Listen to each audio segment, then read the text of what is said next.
Shalom. Shalom. First off, I want to start up and say, praises, honor, and glory is due unto Yahweh by Hashem, Yahweh Shai by Hashem Kakadash. It's all praises to the world calls God, whose true name in the Hebrew is Yahweh.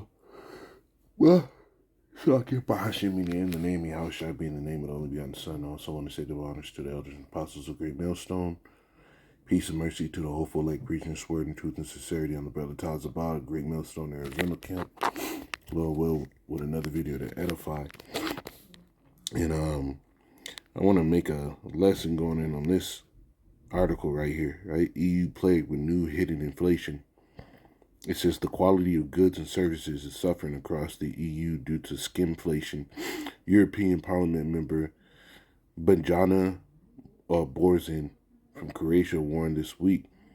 The term refers to cost-saving practices of skimming on the quality of products or services while keeping prices steady in order to protect margins. Skimflation can manifest in anything from staff reductions at stores to replacing high-quality ingredients and products with lower-quality ones, or using cheaper manufacturing methods or equipment. According to Borzan, EU markets have been plagued by such practices since the start of the Ukraine conflict, even as actual inflation readings are no longer at record high levels. And that's a lie. Actual inflation is actually at record high levels. They're just taxing the hell out of everybody. But you see that these things are being done, and we're in a wicked kingdom, and this is why they happen, right? In the book of Revelation, they talked about inflation. And skimflation is nothing more than just another term for inflation. This is Revelation 6 and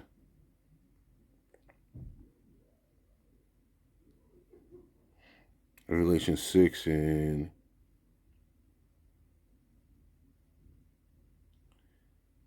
I'll start at 5. It says, and when he had opened the third seal, I heard the third beast say, "Come see."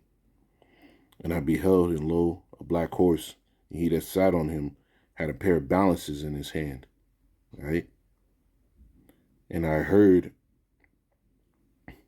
the voice in the midst of the four beasts say, a measure. And, hey, look, it says it right there in the NIV directly. I'm gonna read the NIV on the right side. It says, and I heard what sounded like a voice among the four living creatures, saying, 2 pounds of wheat for a day's wages, 6 pounds of barley for a day's wages. And it says, and do not damage the oil and the wine. Right? That really, it should be a measure, not a pound. It should be a measure, right? A whole measure, 2-3 cups, maybe 4 cups of flour or wheat for a whole day's wages. That's inflation. And that's what you're seeing. When they're shuffling in cheaper ingredients, you're not even getting what you really paid for, but you're still paying the same price. That's inflation. And these things are here. And even in the Old Testament, right, going into Jake was doing this on the left-hand side. It says, thy silver is become dross, thy wine mixed with water, right? That mixing and mingling wine with water is what? So you can sit here and sell people a greater volume for the same price to make it seem like it's a good product. And this is what's happening on a grand scale. The scriptures talk about defrauding, right? Let's get that.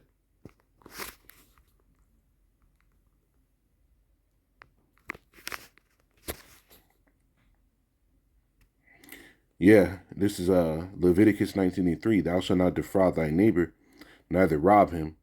The wages of him that is hired shall not abide with thee all day until the morning. And this is what they're doing on a grand scale. They're defrauding the people.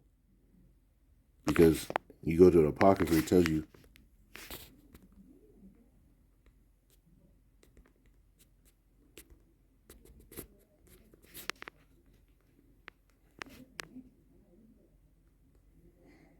Sirach 27, and I'll start at 1. It says, many have sinned for a small matter, and he that seeketh for abundance will turn his eyes away. And this is what these companies do. They're seeking abundance. This is why they're cutting corners.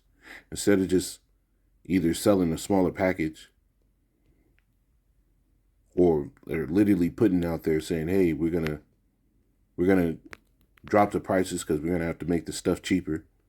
They're gonna make you pay the same price, use the same packaging, the same confidence that you had in that product, and now you paying top dollar for some BS. Right? It says, as a nail sticketh fast between the joinings of the stones, so the sin stick close between buying and selling. And that's what we're seeing. Right? They're committing all type of wickedness through this shit. And they do it on every scale, on everything.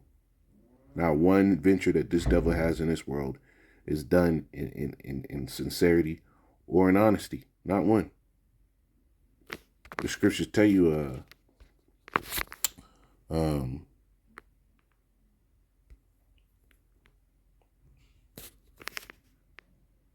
see if this is it.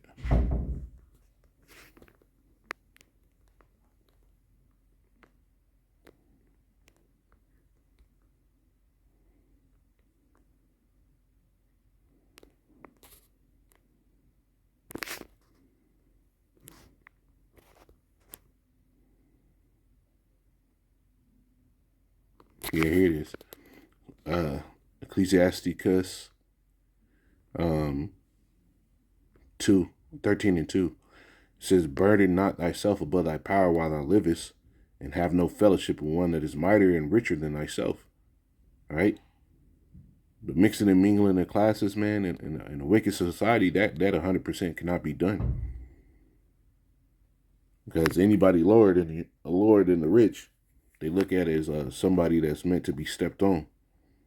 It says, how agreeth the kettle in an earthen vessel? A kettle is a metal vessel. An earthen vessel is what? Pottery. Right?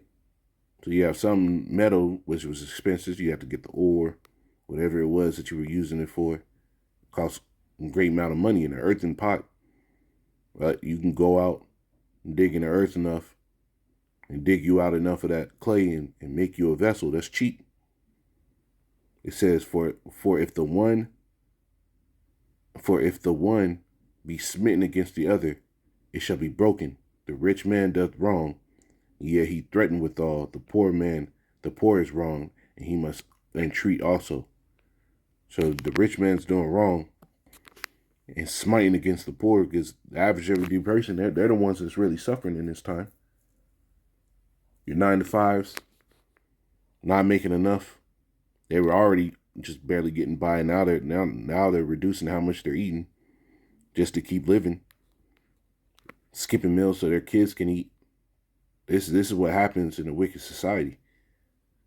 So when all hell is about to break loose, and it is, all hell is about to break loose. These people are coming down time to the minute where they're gonna say enough is enough.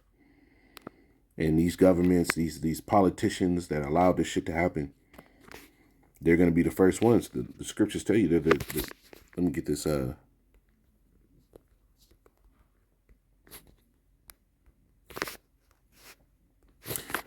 Ezra 8:50, it says, for many great miseries shall be done to them that in the latter times shall dwell in the world, because they have walked in great pride. And this is why all this is going to happen.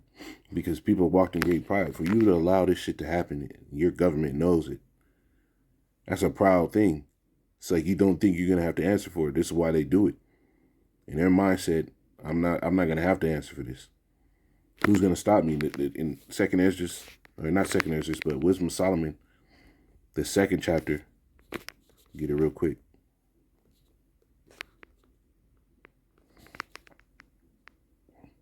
This is Wisdom of Solomon 2. And in 11 it says, let our strength be the law of justice, for that which is feeble is found to be nothing worth. You see, this is their mindset. I mean, if you were strong enough, we wouldn't be able to do this. So you're weak. So obviously it's okay for us to do this. This is how Esau, this is how the wicked of this earth think. Even 2/3 of Israel, they think just like this. You there because you're supposed to be there. I can do with you what I want because, look, you ain't got no power to come against me. Well, the Lord is in the heavens, beholding the evil and the good. And he's the one that's going to bring out the recompense. And we're getting ready for the time where that's going to happen because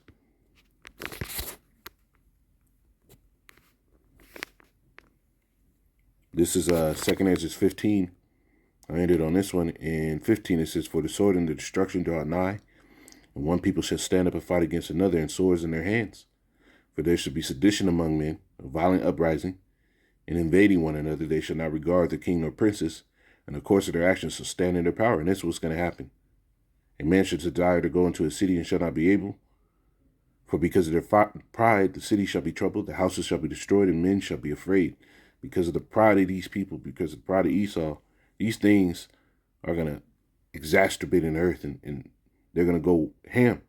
It says, "The man shall have no pity upon his neighbor, but shall destroy their houses with the sword and spoil their goods because of the lack of bread and for great tribulation." Right? And when they run out of the main ingredient, the fillers ain't going to do nothing. So those products are going to be off the shelves. Shit is about to go awry. But Lord willing, this is edifying. I'm saying, call Allah, Yahweh, Shem, Al Shai, by Shimmer Karkadash. Double honors to the elders and apostles. Shalom.